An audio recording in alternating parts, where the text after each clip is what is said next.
your friend is back. She's in studio. Attorney Kim is here. You know what? I was actually tuning in online, listening to you guys, and you know what? I'm always excited when I hear Attorney Kim's back. So, welcome back, Attorney Kim. Thank you. Who is this? Yes. This is a group, Jurassic 5, and this is a Brazilian tune called Canto de Asana.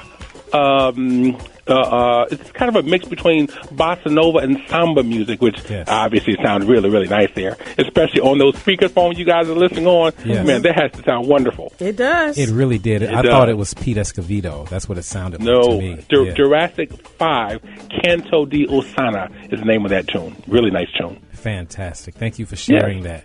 And so that said, we know you have some business. Got some business, but always I have to start by saying, again, how much of a pleasure and a privilege it is to be with Attorney Kim, Mr. Tebow, every Thursday at 3:30 on the Legal Line. Thanks for having me again.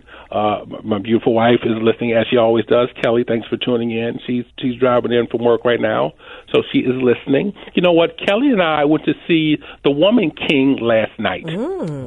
So have you seen that, Attorney Kim? No, I haven't.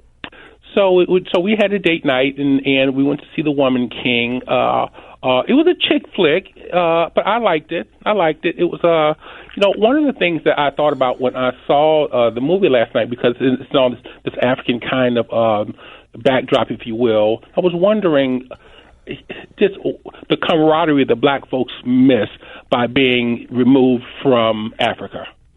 Just the camaraderie and the dancing and the fun that they had, even in the course of the war.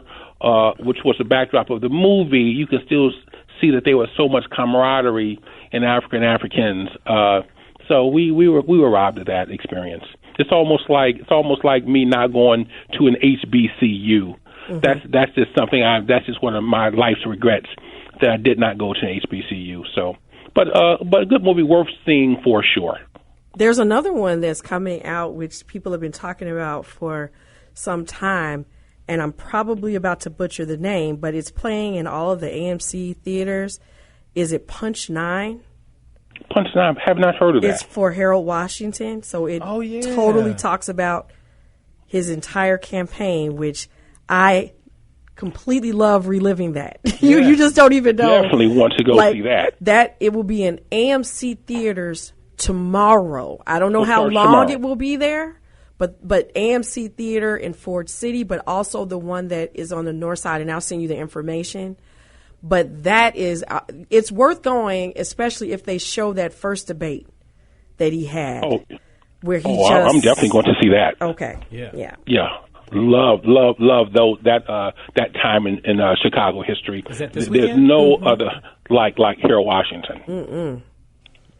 I'm trying to Google this while I'm talking to you guys just to see where I can find it. Punch 9. Oh, I'll send it to you. Okay, got it. Okay, you know what? I want to move into the show today because, I want to talk about the black middle class. You know what? We don't talk enough to the black middle class, and we don't talk enough about the black middle class. I mean, just generally on talk radio, generally in publications, generally when elected officials are wooing the black vote. Rarely do they really address the black middle class. And again, I want to take calls too. So if there are any callers that have any questions or comments, please do call 312-591-1690. It's actually. I'm sorry. Go ahead. Is it 773, Kim? The call in is 773. Yeah, 773. Yep, 773-591-1690. 1690. Thank you, Mr. Tebow. No problem. And so the issue is there a black middle class? And if so, who are the black middle class? You guys have any answers to that at all? I would say that there definitely is a black middle class, but it's on life support. Well, the research says that there is a black middle class, and it's really divided into three levels of middle class. They have a lower middle class, they have what's called a core middle class, and what's called an upper middle class. Black lower middle class is comprised of people with, according to Wikipedia, it's comprised of people in sales positions, clerical positions, blue-collar positions. And then there is what's characterized as an upper black middle class, and those are people who are deemed to be highly educated professionals in white-collar occupations, healthcare positions, doctors, dentists, optometrists, nurses, lawyers, judges, etc. Educators would be deemed as upper middle class black folks. Again, that's according to Wikipedia. Of course, we know business owners would be in that categories, and many retirees would be included in what's called upper middle class black folks. Black folks are middle class black folks. They are clustered in some areas, typically in the Northeast and the South. Also in cities like Atlanta, Charlotte, Houston, Dallas, New York, and Chicago. But I want to give some other empirical information about middle-class black folks. The research suggests, according to Pew Research Center, only about 5% of all black folks have over $350,000 in net worth. Less than 1% of black folks have $1 million or more in net worth. Mm-hmm. Mm-hmm. So that's a little disheartening there. And of course, there's a great disparity between white middle class and black middle class. The median net worth for a white middle class person is $111,000. Okay. The median net worth for a middle class black person is $33,000. Here's in the research that I've been comprising and compiling regarding middle class black folks. It really boils down to one thing, it seems, and there are a number of things, but I've boiled it down to really one thing, and that's home ownership. Because most contemporary wealth in America is built in home equity. And so if black folks don't own home, they are not accruing home equity. 74% of white folks own homes. Only 44% of black folks own homes. And so if we can increase home ownership in the black community, that's going to increase the black middle class as well. Any comments, calls at all? I mean, I no calls yet, but I certainly have some comments to what you've been saying. Yeah, yes.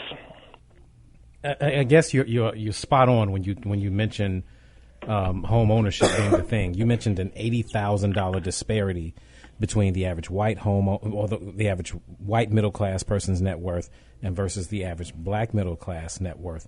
I guess my first question to you is, what danger do we have? Because you open with by saying we don't discuss this enough. What dangers are there when we don't pay enough attention to the black middle class? Well, what happens if we don't pay attention to black middle class is, again, we don't encourage black folks to do business with black folks, and we don't keep our monies in the African American communities and the businesses in the black communities. And one of the other things is we take our eyes off the ball when it comes to jobs and careers. If you look at a place like Chicago, for example, and you just look at the city employees or the state employees or some of the employees in some of the state departments or the county departments, Cook County Clerk of Circuit Court's office, the county office, Secretary of State's office. That used to be a bastion of the U.S. Postal Service. Those used to be areas where black folks were really heavily employed. And I think we have kind of taken our eyes off of those jobs and those, educators, mm-hmm. Chicago CPS educators, those jobs in the 60s, 70s, and 80s, 90s brought black people to be solidly middle-class people. That's right. I think we have kind of taken our eyes off of those career paths and those career opportunities, and other nationalities are seeping in, and they're taking advantage of those opportunities. Again, those jobs have longevity, they have pensions, they have health care benefits, and they are unlikely to be outsourced or right-sized or any of those words where they are laying people off. Let me ask you this. Are we not taking advantage of them, or are we being kept out of them?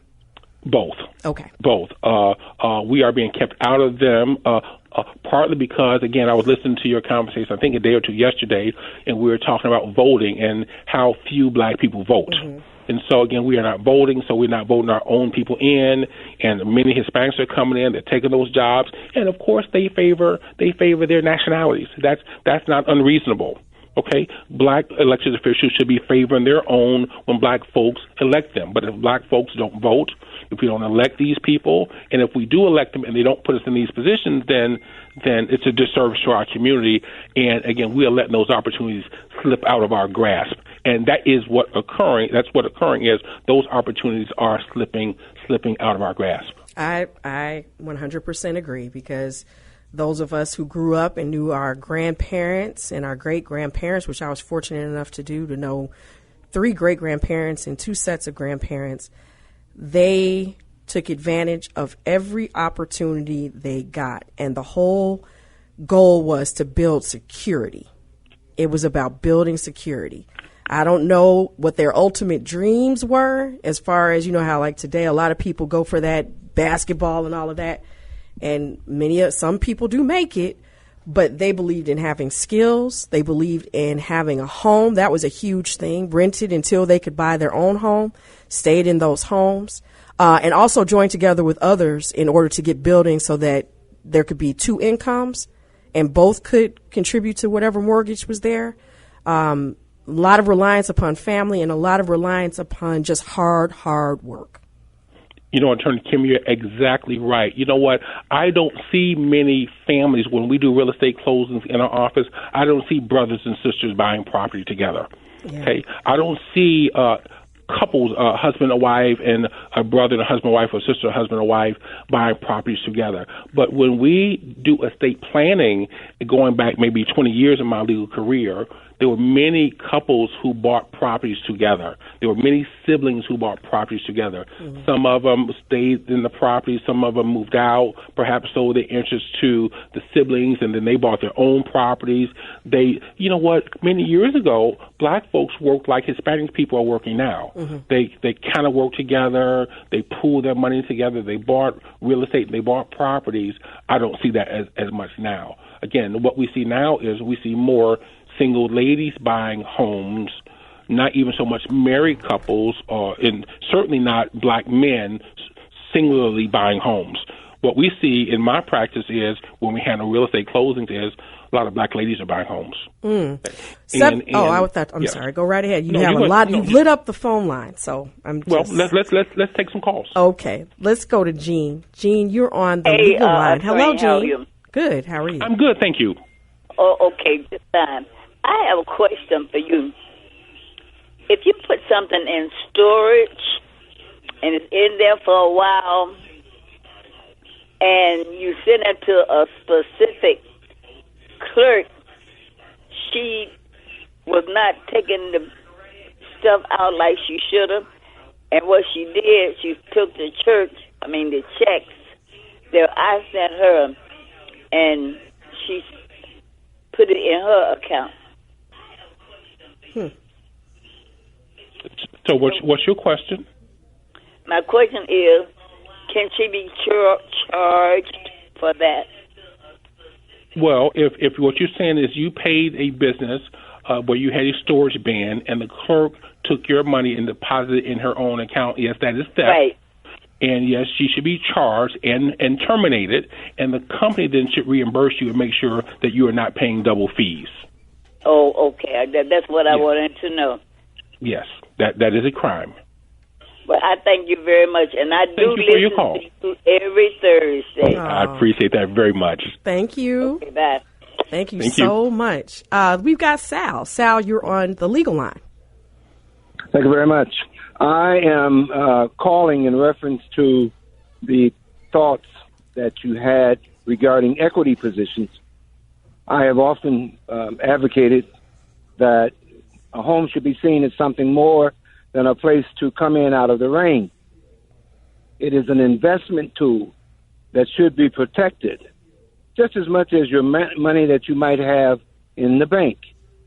And that equity position can become a tool as well as a weapon to advance your family structure, status, security, and something to certainly pass on. And contributing to the stability of one's equity position is the elimination of those negative elements that drag property values down. Mm-hmm. One being not maintaining the property yourself, but also tolerating those negative elements up and down your block and around the corner that influence that property value and ultimately what your equity position is. I want to thank you for this time. I appreciate it. Thank you, Sal. Thank you very much. Sal's a smart man. Great comments. And one of the things he said is many of the things he said, a number of things, but he's right. Equity is valuable, and it can be transferred to your heirs. And the home is more than just a place to live, because that accrues equity and value that can be transferred to your children, loved ones. And so we want to make sure not only people acquiring homes, that they are transferring those homes to their loved ones once they go be with the ancestors. Yeah, let's go Great call, Sal. David. David, you're on the legal line with Attorney London. Good evening, guys. Good evening. Can you guys hear me? Yes. Okay. Prior, he just defined two categories of upper class and lower class, and he used several occupations, teachers and clerks and so on. What I want to ask, actually, what defines upper middle class? Because when I think about myself, I work for a refuse company, and I make anywhere from $115,000 to $120,000 a year. My wife makes anywhere from $45,000 to $50,000 a year. So, do you classify upper class by education, or because I didn't hear any numbers? I just heard teachers, clericals, and several college education occupations. So is that what defines upper class?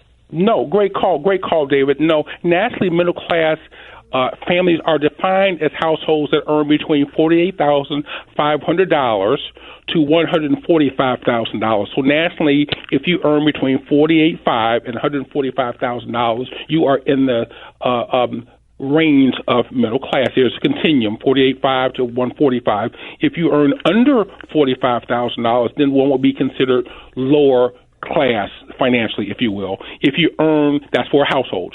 If you earn more than $145,000, one would be considered nationally upper income households. So that is the definition of financial classes. It is not an occupation, that is true. It is financial status. But between $48,500 and $145,000, that is a financial definition of a middle class household. Very important information. Randy, you're on the legal line with Attorney London. Yes, good afternoon. How are you all? Great. Yes, good afternoon. How are you feeling? Y'all okay? Yeah, fine. Thank you, Randy. Okay, I just want to, okay, no problem. I'm not going to keep you.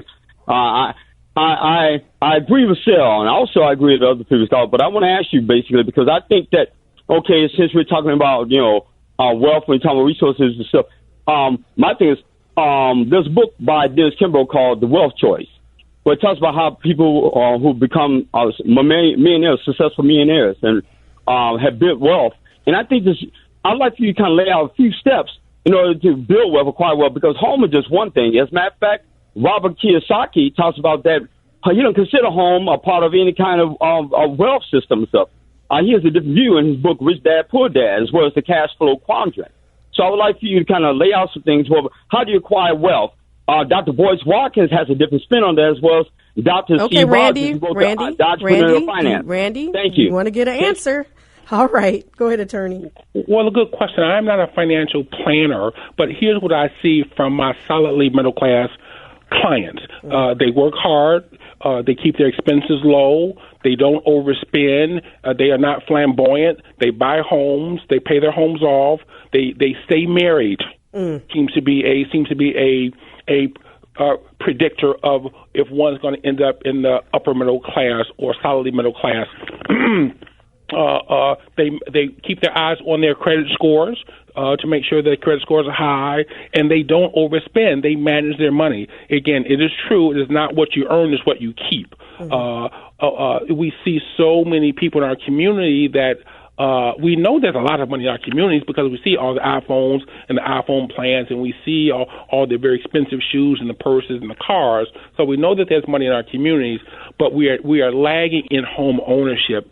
Yes, there are other ways to accumulate wealth, but in America, still the number one most straightforward way to accumulate wealth is in home equity, period. Home equity. Attorney, you had like 4 more people, but we are at 3:59, so we want to make sure you give your number out. Well, you know what? Here's a couple of things. Actually, I have a new podcast. So you can go to Ted London, The Legal Line on Apple Podcasts. You can hear, you're going to be able to hear this show, I think this time next week, but we have some of the previous shows on. And I think I'm going to talk more about the black middle class more and more in the coming weeks, certainly next week as well, because, again, more attention needs to be paid to the black middle class and how to become black middle class. But the fact is, most of us are already in the black middle class. Well, we want to thank you so much. We look forward to speaking with you next week. It's my pleasure. Thanks, Attorney Kim and Nativa. I was having a medical procedure, and I wanted to ensure my kids would get my home should something happen to me.